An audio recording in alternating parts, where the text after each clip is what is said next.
नित्या निधि गुड़िया कहाँ बैठी हो? बड़ी बड़ी कहाँ करती हो? कभी ये जितने बैठे हैं लोग का तो नाम नहीं बोला गया। बोली खाल तो बस काल बोलो कहाँ लिखे हो? इसका हाँ इतने लोग का नहीं अभी एडमिशन हुआ, उसका हुआ है। देवेंद्र अभी लिखे नहीं है, देवेंद्र नाम हुआ है।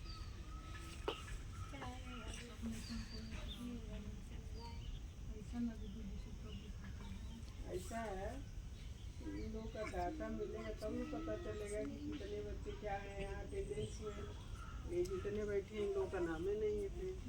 नित्या निधि अंशु गई है सब कॉपी लाने। अंशुमान, ठीक है, ये सारे लोग जब। अच्छा ये बताइए, आप लोग जो गार्जियन है, कुछ लोग ही आए हैं, आपको कोई दिक्कत नहीं होता है?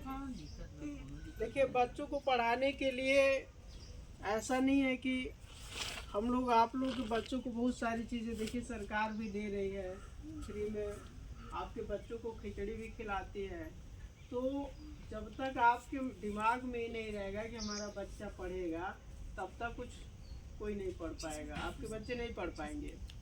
अब जैसे मान लीजिए कि हम आपके बच्चों के लिए एक सिस्टम तैयार किए हैं, उस सिस्टम के द्वारा बच्चों को पढ़ा रहे हैं।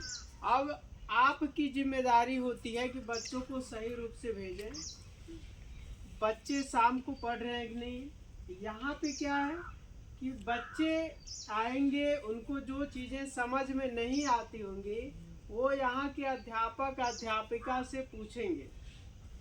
इसलिए ये व्यवस्था की गई क्योंकि आप लोग पढ़े लिखे नहीं हैं। कोई पढ़ा है नहीं, ये जितने बच्चे हैं उनके माँ बाप पढ़े नहीं हैं। हाँ, उनके भाई बहन अगर होंगे बड़े तो पढ़े होंगे, क्योंकि पहले इतना आसान शिक्षा नहीं था, बहुत कठिन था। दूर दूर विद्यालय हुआ करते थे और हमारे गांव के घर के लोग जाने नहीं देते थे पढ़ने के लिए, क्योंकि उस समय शिक्षा का स्तर बहुत कम था। अब सब कोई पढ़ रहा है, ठीक है। लेकिन अभी भी क्या दिक्कत है कि हमारे समाज में सबसे बड़ी दिक्कत है कि उन्हें सब कुछ तो पता है लेकिन करना नहीं चाहते हैं। आपको पता है कि लड़का पढ़ लिख लेगा तो अच्छा आदमी बन जाएगा, लेकिन आप पढ़ाएंगे नहीं, उसको घुमाएंगे।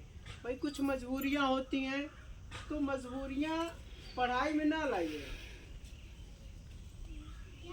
एक महापुरुष ने कहा है कि आपके पास, जिनका नाम है ज्योतिबा राव फूले, उन्होंने कहा है कि आप के पास अगर बच्चों को पढ़ाने के लिए पैसा नहीं है तो अपना जो खाना खाते हैं वो बर्तन बेच दीजिए। आप समझ रहे होंगे कि वो क्या कहना चाह रहे हैं। हम लोग तो शाम को खूब बढ़िया बढ़िया भोजन करते हैं, सुबह में बच्चे का कपड़ा नहीं साफ होता, तमाम चीज़ें होती हैं।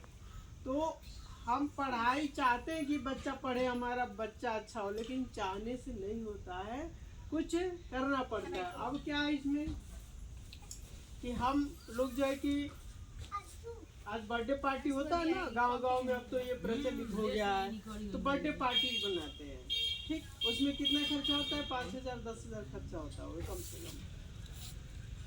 वही 5,000 या 2,000 आप लोग बच्चों के लिए रख लेंगे तो उतना में आपके बच्चे 2-4 महीना तो पढ़ेंगे ना।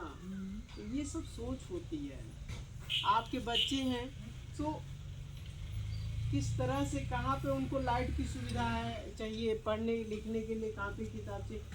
हम बार बार आप लोगों को कापी पेंसिल और सारी चीज़ें नहीं दे सकते हैं, क्योंकि हमारे पास सरकार से कोई पैसा वैसा नहीं मिलता है, ठीक है। हाँ, हमारे अधिकारी पदाधिकारी लोग आएंगे, उनके जेब में अगर होगा तो लेते आएंगे, दे देते हैं। लेकिन ये हमारी विवेक पे निर्भर करता। आप लोग इसलिए मत पढ़ाइए कि यहाँ पे फ्री में ये सारी चीज़ें, कापी पेंसिल वगैरह सारी चीज़ें मिलेंगी, नहीं। आपको ये इसलिए पढ़ाना है क्योंकि यहाँ पे फ्री शिक्षा दी जा रही है। और ये सबसे बड़ी बात है, आप देखेंगे ट्यूशन की फीस 200-250 रुपये है। तो 200-250 रुपये बच रहा है ना आपका, हाँ सही है। तो उसमें अपना कॉपी पेन पेंसिल खरीद लीजिए, हाँ, बच्चों को अच्छा ड्रेस खरीद लीजिए। बड़ी लोग तो बढ़िया सीख रहे हैं। ठीक है, तो आपके बच्चे हैं, आप की जिम्मेदारी है कि आप किस तरह पढ़ाएं। तो हमारा एक सिस्टम है, उस सिस्टम से हम लोग जो है कि आप लोग को सेवाएं दे रहे हैं। यहाँ पे ग्राम प्रधान जी भी आए थे, उन्होंने कहा कि शिक्षा से बड़ा कुछ भी नहीं है ना। आप लोग को मिठाई और समोसा नहीं मांगना चाहिए, अगर मांगना है तो सरकार से भी आप फ्री शिक्षा मांगिए, और जब शिक्षा मिल जाएगा तो तकदीर बदल जाती है। तो आज हम लोग जो है आप लोगों के सामने जो मीटिंग रखे हैं उसका कारण यही है कि हम आज यहाँ आए हैं और देखने आए हैं कि बच्चे किस तरह से पढ़ रहे हैं और उनको किसी प्रकार की दिक्कत तो नहीं है। अगर किन्हीं को